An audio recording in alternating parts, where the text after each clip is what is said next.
Hello dear students, welcome in today's class. बच्चों, आज हम फिर से आपका एक न्यू चैप्टर स्टार्ट करने जा रहे हैं। Okay, so this is your chapter number 16 and the name of the chapter is our earth. Okay, basically इस चैप्टर में हम हमारी अर्थ पृथ्वी के बारे में डिस्कस करेंगे। Okay, so what all topics we will learn in this chapter? First is face of the earth, second physical feature, third water cycle and sources of water, and lastly हम read करेंगे movements of the earth. ठीक है, चलिए start करते हैं।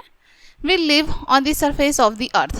ठीक है, हम कहाँ पर रहते हैं? अर्थ के सरफेस पर, right. It is made up of land and water.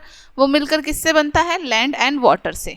We make houses on land and do all sorts of other activities. ठीक है, हम हाउसेस बनाते हैं लैंड पर और अलग अलग तरह की हमारी एक्टिविटीज़ करते हैं।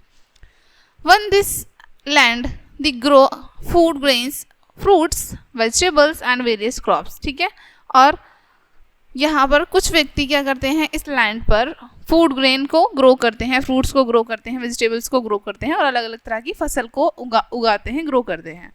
ठीक है, next physical features. The land is not the same everywhere. Land जो है वो सभी जगह से एक समान नहीं है। ठीक है, there are plains, rivers and hills. वहाँ पर प्लेन्स बने हुए यानी मैदान भी हैं, नदियाँ भी हैं, पहाड़ भी हैं। ठीक है, flat lands are called plains. जो हमारी फ्लैट लैंड्स होती हैं, बिल्कुल प्लेन होती हैं, उनको हम प्लेन्स कहते हैं। High flat land is cold plateau. जो प्लेन से थोड़े हाई होते हैं उनको हम प्लेट्यू कहते हैं।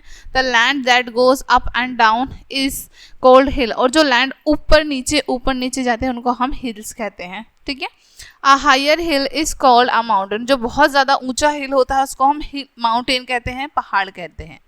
ठीक है, some mountains are covered with snow. कुछ माउंटेन्स हमारे स्नो से, बर्फ से कवर रहते हैं। Frozen rivers are cold glaciers. और जो जमी हुई रिवर्स रहती हैं, ठीक है, फ्रोज रहती हैं, बिल्कुल बर्फ से जमी हुई, उनको हम कहते हैं ग्लेशियर्स। ठीक है, when the glaciers melt river are formed. ठीक है, जब ग्लेशियर मेल्ट होते हैं तो हमारी रिवर बनती हैं। Rivers flow between the mountains and form plains with the soil they brought down the mountains. ठीक है, रिवर्स के बीच में, ठीक है, rivers flow between the mountains and from plains with the soil. ठीक है, ओके, यहाँ पर क्या बताया है? रिवर्स जो है हमारी माउंटेन और प्लेन्स के बीच से होकर गुजरती है और साथ ही साथ वो अपने साथ माउंटेन से सॉइल भी लेके आती है। ठीक है, land between two hills is called a valley. दो हिल्स के बीच का जो लैंड होता है उसको हम वैली कहते हैं। Rivers ultimately fall into seas. Rivers ultimately कहाँ जाकर मिल जाती हैं? सी में। ठीक है, sources of water are, water के सोर्सेज क्या क्या हैं? Rivers, rain, springs, wells, ponds, lakes, etc। ये सभी हमारे सोर्सेज ऑफ वाटर हैं। ठीक है, next water cycle and sources of water. Rainfall on the ground from there it reach through rains and rivers to seas. ठीक है, यहाँ पर आपको बताया है रेनफॉल जो है ग्राउंड पर कैसे आती है, कैसे पहुँचती है? ड्रेन्स के थ्रू, रिवर्स के थ्रू एंड सीज के थ्रू। यानी कि जब हमारी वर्षा होती है, ठीक है, तो इसका जो वाटर होता है वो कहाँ से कैसे कैसे पहुँच जाता है? ड्रेन्स में, रिवर्स में और सी में पहुँच जाता है। ठीक है, it get evaporated to form land, it again falls. ठीक है, ये फिर से एवोपरेट हो जाता है फार्म लैंड से, वहाँ से एवोपरेट होता है, फिर से पहुँच जाता है। वाटर साइकिल चलता रहता है। When it rains, water flows into a lake। ठीक है, जब रेन होती है तो उसका जो वाटर होता है वो फ्लो करके लेक में चला जाता है। ठीक है, rain water falls on the ground. Rain water कहाँ पर फॉल होता है? ग्राउंड पर।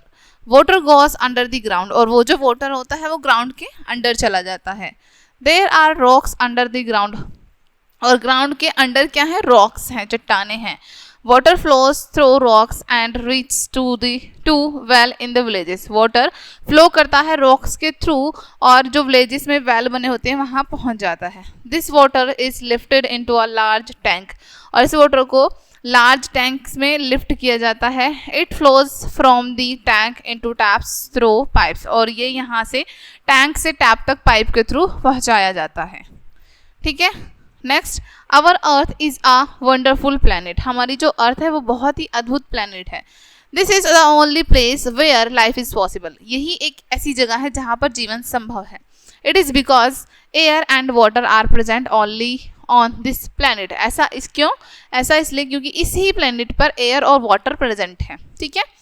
These two things are very important for life, ये दो चीज़ें बहुत ज़्यादा इंपॉर्टेंट है लाइफ के लिए। We should take proper care of our earth, ठीक है, इसलिए हमें अपनी अर्थ की बहुत ज़्यादा केयर करनी चाहिए। Okay, next, movements of the earth. Our earth rotates on its axis, हमारी अर्थ जो है अपने ही एक्सिस पर रोटेट करती रहती है, ठीक है। It takes 24 hours to complete one rotation around the sun, ठीक है, और सन के अराउंड उसको एक राउंड कंप्लीट करने में 24 आवर्स लगते हैं। It completes one revolution in 1 year exactly in 365 days and 6 hours, ठीक है, और उस अर्थ को एक रिवॉल्यूशन कंप्लीट करने में एग्जैक्टली 365 डेज 6 आवर लगते हैं, ठीक है। रोटेशन क्या होता है, जब हमारी अर्थ ऐसे राउंड अपने ही एक्सिस पर घूमती रहती है वो रोटेशन होता है, और जब सन के चारों तरफ घूमती है वो रिवॉल्यूशन होता है, ठीक है। Next, days and nights are caused due to the rotation of the earth on its axis. अब डे एंड नाइट किस वजह से होते हैं, जो अर्थ हमारी अपने ही एक्सिस पर रोटेट करती रहती है उसकी वजह से डे और नाइट होते हैं। Seasons are caused by the revolution of the earth around the sun, और जो सीजन चेंज होते हैं हमारे अर्थ पर वो किस वजह से होते हैं, रिवॉल्यूशन की वजह से, जो हमारी अर्थ सन के अराउंड रिवॉल्यूशन करती है उसकी वजह से। The earth also has a satellite called moon which rotates around it, ठीक है। अर्थ के पास एक सैटेलाइट भी है जिसको हम उपग्रह कहते हैं, मून, चंद्रमा, जो कि अर्थ के चारों तरफ रोटेट करता है, घूमता है, ठीक है। ओके डियर स्टूडेंट्स, ये चैप्टर आपका यहीं पे एंड होता है। होप सो ये चैप्टर आपको अच्छे से समझ आया होगा। मिलते हैं नेक्स्ट वीडियो में एंड थैंक्स फॉर वॉचिंग।